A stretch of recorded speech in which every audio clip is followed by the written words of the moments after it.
Gusok sa baboy. Yes, nilatang gusok sa baboy ang ulam natin ngayong gabi.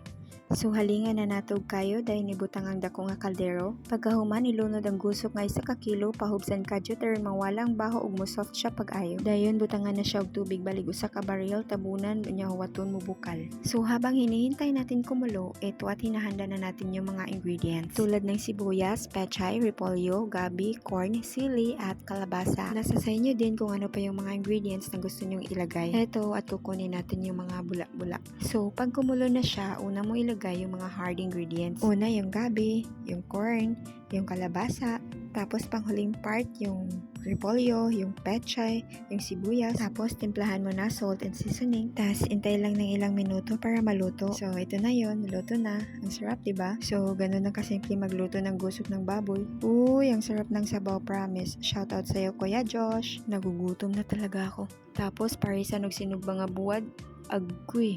Oh, di ba? Perting higop sa sabaw, Cynthia Ponce, Toffer Ponce, Kuya Josh. Huy. Mga unta ninyo, oy. Ali, kain tayo. Lamiya sa buwad, with suka sili. Plus pabugnaw nga ice cream pag humano.